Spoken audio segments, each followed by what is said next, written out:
Hi hello ನಮಸ್ಕಾರ ಸ್ನೇಹಿತರೆ. ಏನಾಗ್ತದೆ ಇಲ್ಲಿ? ತಾಂಡವನ ಪ್ರತಾಪದ ಮುಂದೆ ಶ್ರೇಷ್ಠ ಮಂಡಿ ಊರಬೇಕಾಗಿದೆಯಾ? ಈ ಕಡೆ ಭಾಗ್ಯ ಹಾಕೋ ಸವಾಲ್ಗೆ ಫೈನಲಿ ಭಾಗ್ಯ ಹೇಳೋ ಮಾತಿಗೆ ತಾಂಡವ್ ಮಂಡಿ ಊರಿ ಒಪ್ಕೋಬೇಕಾಗಿದೆಯಾ? ಫೈನಲಿ ಆಗಿದ್ದೇನು? ಈ ಕಡೆ ಶ್ರೇಷ್ಠ ಸಿಕ್ಕಾಕೋತದಾಳೆ ಕುಸುಮ ಅವ್ರ ಕೈಲಿ. ಏನಪ್ಪ ಆಗ್ತದೆ ಇದು ಎಲ್ಲವನ್ನ ಕೂಡ ತಿಳ್ಕೊಬೇಕು ಅಂದರೆ ಈಗಲೇ ನಮ್ಮ ಈ ಚಾನಲ್ನ ಸಬ್ಸ್ಕ್ರೈಬ್ ಮಾಡಿ, ಹಾಗೆ ಈ ಒಂದು ವಿಡಿಯೋವನ್ನು ಪೂರ್ತಿಯಾಗಿ ನೋಡಿ. ಇಲ್ಲಿ ತಾಂಡವೇನೋ ಭಾಗ್ಯನ ಫೋನ್ ಮಾಡಿ ಕರೆಸ್ಬಿಡ್ತಾರೆ. ಭಾಗ್ಯ ಕೂಡ ತನ್ನ ಮಕ್ಕಳಿಗೋಸ್ಕರ ಅಲ್ಲಿಂದ ಬರ್ತಾರೆ. ಈ ಕಡೆ ಗುಂಡಣ್ಣನ ಹಟ್ಟದ ಮುಂದೆ ತಾಂಡವ್ ಮಂಡಿ ಊರಬೇಕಾಗತ್ತೆ. ಗುಂಡಣ್ಣನಿಗೋಸ್ಕರ ಅವನ ಹೆಲ್ತ್ ಇಶ್ಯೂ ಆಗಿರೋದ್ರಿಂದಾಗಿ ಭಾಗ್ಯ ಜೊತೆ ಡಿವೋರ್ಸ್ ಆಗೋದಿಲ್ಲ ಅಂತ ಹೇಳಿ ಮಗನಿಗೆ ಮಾತು ಕೊಡ್ತಾನೆ. ಇದರಿಂದ ಎಲ್ಲರಿಗೂ ಕೂಡ ತುಂಬಾ ಖುಷಿ ಆಗುತ್ತೆ. ಮಕ್ಕಳಿಂದಾಗಿ ಗಂಡ ಹೆಂಡತಿ ಒಂದಾದ್ರು ಮತ್ತೆ ನಮ್ಮ ಸಂಸಾರ ಮೊದಲಾಗಾಯ್ತು ಅಂತ. ಜೊತೆಗೆ ಈ ಕಡೆ ಗುಂಡಣ್ಣ ಅಂತೂ ಈಗಲೇ ಹೊರಡೋದೇ ಬೇಡ, ರೆಸಾರ್ಟಿಂದ ಇಲ್ಲೇ ಉಳ್ಕೊಳ್ಳೋಣ ಅನ್ನೋಕ್ಕೂ ಮ್ಯಾನೇಜರ್ ಬಂದು ನೈಟ್ ಕ್ಯಾಂಪ್ ಫೈರ್ ಇದೆ, ಡ್ಯಾನ್ಸ್ ಇದೆ, ಕುಣಿತ ಇದೆ, ಗೇಮ್ಸ್ ಇದೆ, ಎಲ್ಲ ಕೂಡ ಮಾಡ್ಬೋದು, ಸಖತ್ತಾಗಿರುತ್ತೆ, ಅದು ನಿಮ್ಮ ಪ್ಯಾಕೇಜಲ್ಲೇ ಇನ್ಕ್ಲೂಡ್ ಆಗಿದೆ, ಎಕ್ಸ್ಟ್ರಾ ಅಮೌಂಟ್ ಪೇ ಮಾಡೋಗಿಲ್ಲ ಅಂತದಾಗ ಈ ಕಡೆ ಕುಸುಮ ಅವರಂತೂ ಅದಕ್ಕೆ ಜೈ ಅಂತ ಹೇಳ್ಬಿಡ್ತಾರೆ. ಈ ಕಡೆ ತಾಂಡವ್ ಏನೂ ಮಾಡೋಕ್ಕಾಗಲ್ಲ. ಫೈನಲಿ ಕೋಪ ಮಾಡಿಕೊಂಡು ಅಲ್ಲಿಂದ ಹೋಗ್ತಿರ್ತಾನೆ. ಈ ಕಡೆ ಶ್ರೇಷ್ಠ ಕೂಡ ಇದ್ದಾಳೆ.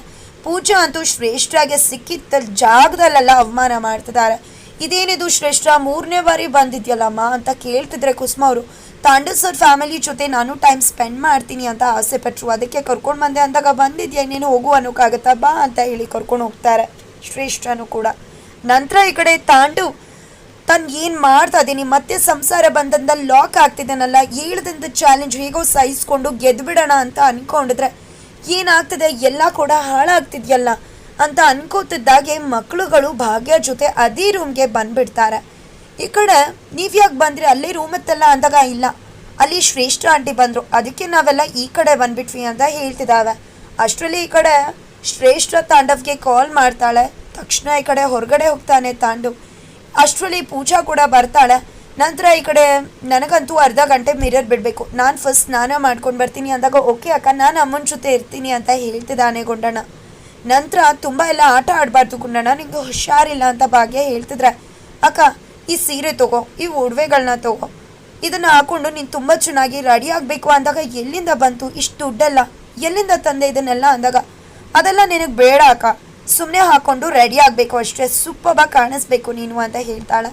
ನಂತರ ನೀವಿಬ್ರು ಹೀಗೆ ಇದ್ರೆ ನಿಮ್ಮಮ್ಮ ಬರೀ ನಿಮ್ಮ ಸೇವೆನೇ ಮಾಡಿಕೊಂಡು ತನ್ನ ಸೇವೆ ಮಾಡೋದೇ ಮರ್ತ್ಕೊಂಡ್ಬಿಡ್ತಾಳೆ. ಅಮ್ಮ ಬೇಗ ರೆಡಿ ಆಗಬೇಕು ಅಂದರೆ ನಾವೆಲ್ಲ ಆ ರೂಮ್ಗೆ ಹೋಗೋಣ ಬನ್ನಿ ಅಂತ ಹೇಳಿ ಮಕ್ಕಳನ್ನ ಕರ್ಕೊಂಡು ಪೂಜಾ ಹೋಗ್ಬಿಡ್ತಾಳೆ.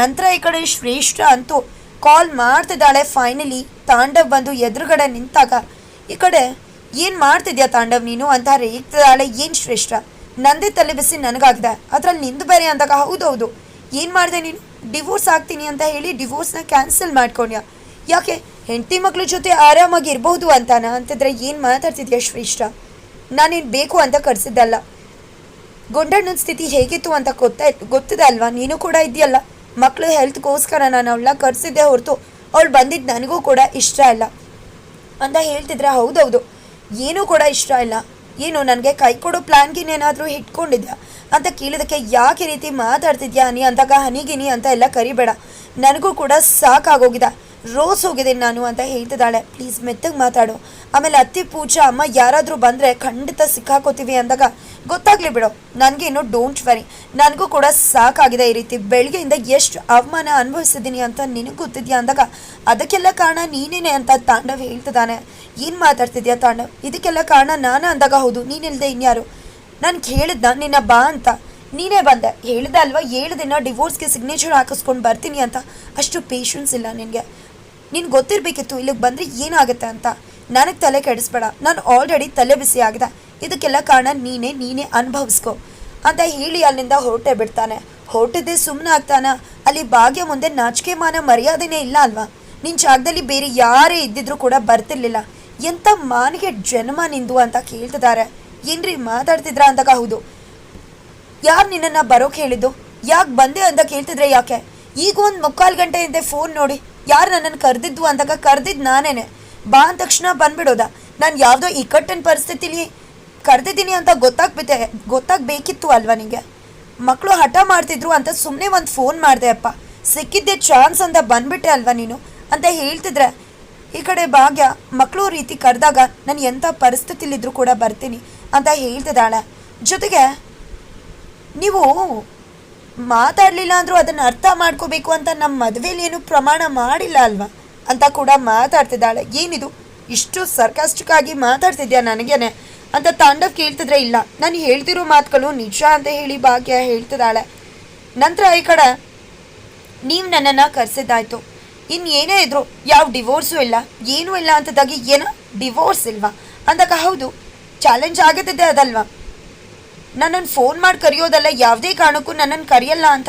ಬಟ್ ಇವತ್ತು ಕರೆದಿದ್ದೀರಾ, ಅದ್ರ ಅರ್ಥ ಏನು ಅಂದಾಗ ನನಗೆ ಮಕ್ಕಳು ನೋಡ್ಕೊಳ್ಳೋದು ಕಷ್ಟ ಆಗ್ತಿತ್ತು, ಅದಕ್ಕೆ ಮಕ್ಕಳು ನಿನ್ನನ್ನು ಬೇಕು ಅಂತಿದ್ರು, ಅದಕ್ಕೆ ಕರೆದೆ ಅಷ್ಟೇ ಹೊರತು ನಾನೇ ನಿನ್ನನ್ನು ಕರೀಲಿಲ್ಲ ಅಂತ ತಾಂಡವ್ ಹೇಳ್ತಾರೆ.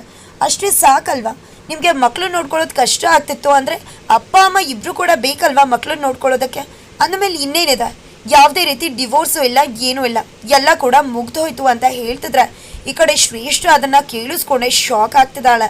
ನಂತರ ಆ ಕಡೆ ಪೂಜಾ ಮತ್ತು ತನ್ಮಯ ಎಲ್ಲ ಕೂಡ ಮಾತಾಡ್ತಿದ್ದಾರೆ. ಮಕ್ಳಿಗೆ ಐಸ್ ಕ್ರೀಮ್ ತೊಗೊಟ್ಟು ಸಖತ್ತಾಗಿ ಡ್ರಾಮಾ ಮಾಡಿದ್ರಿ ಅಂತ ಹೇಳ್ತಿದ್ರೆ, ಹಾಗಿದ್ರೆ ಇವರೆಲ್ಲ ಸಿಟ್ಕೊಂಡು ಏನಪ್ಪ ಮೆಗಾ ಡ್ರಾಮಾ ಮಾಡಿದ್ರು ಅಂದ್ಕೊಂಡ್ರೆ ಗುಂಡಣ್ಣ ಬಿದ್ದು ಎದ್ದು ನಾಟಕ ಮಾಡಿದ್ದು ಎಲ್ಗೂ ಕೂಡ ನಾಟಕ ಆಗಿದೆ.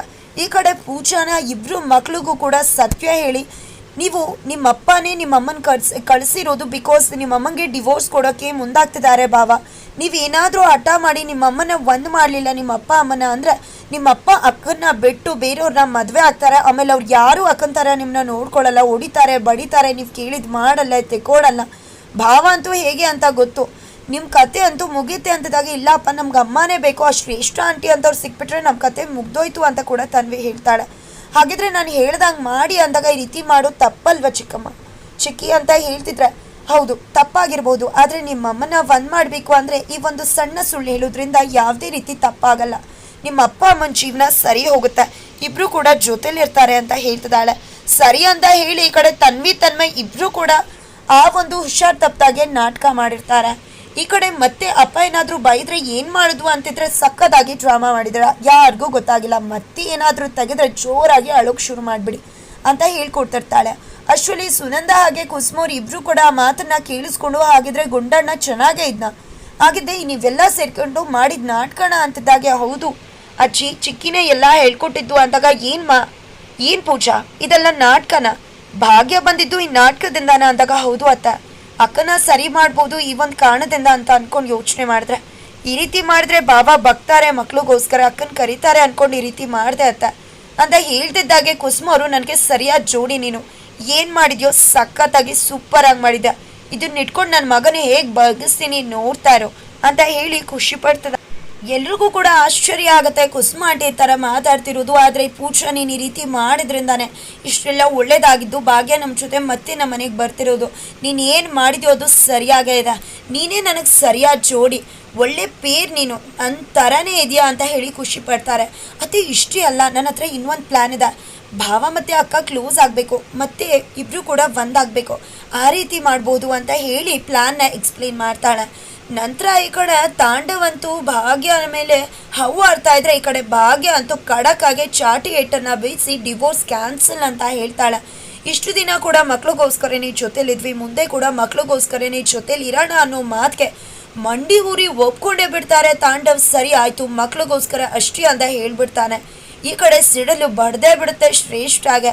ಅಷ್ಟರಲ್ಲಿ ಪೂಜಾ ಬರ್ತಿದ್ದಾಗೆ ಮೊದಲೇ ಸಿಟ್ಟಲ್ಲಿರೋ ಶ್ರೇಷ್ಠ, ಹೇ ಹೋಗೆ ಯಾಕೆ ಇಲ್ಲಿಗೆ ಬಂದೆ ಅಂತಿದ್ದಾಗೆ, ಅಯ್ಯೋ ಅತ್ತೆ ನೋಡಿ ಶ್ರೇಷ್ಠ ನನ್ನ ಮಾತೇ ಕೇಳ್ತಿಲ್ಲ ಅಂದ್ಕೊತಿದ್ದಾಗೆ ಈ ಕಡೆ ಕುಸುಮವ್ರು ಹಾಜರಾಗ್ತಾರೆ. ಈ ಕಡೆ ಇವ್ರನ್ನೆಲ್ಲ ನೋಡಿ, ಆಂಟಿ ನೀವ್ಯಾಕೆ ಇಲ್ಲಿಗೆ ಬಂದಿದ್ದೀರಾ ಅಂತ ಕೇಳ್ತಿದ್ದಾಗೆ, ಯಾಕೆ ರೆಸಾರ್ಟ್ಗೆ ನನ್ನ ಮಗ ದುಡ್ಡು ಕಟ್ಟಿದ್ದಾನೆ, ಎಲ್ಲಿ ಬೇಕಿದ್ರು ಓಡಾಡ್ತೀನಿ, ಏನು ಬೇಕಿದ್ರು ಮಾಡ್ತೀನಿ ಅಂತ ಹೇಳ್ತಿದ್ದಾರೆ, ನಿನ್ನಿಂದ ನನಗೆ ಸ್ವಲ್ಪ ಹೆಲ್ಪ್ ಆಗಬೇಕಿತ್ತು, ನಿನ್ನ ಹತ್ರ ಒಂದು ಬೇಡಿಕೆ ಇತ್ತು ಅಂದಾಗ, ಏನು ಆಂಟಿ ಅಂದಾಗ, ನನ್ನ ಸೊಸೆನ ಪಾರ್ಟಿಗೆ ಸೂಪರಾಗಿ ರೆಡಿ ಮಾಡಬೇಕು ನೀನು ಅಂತಾರೆ.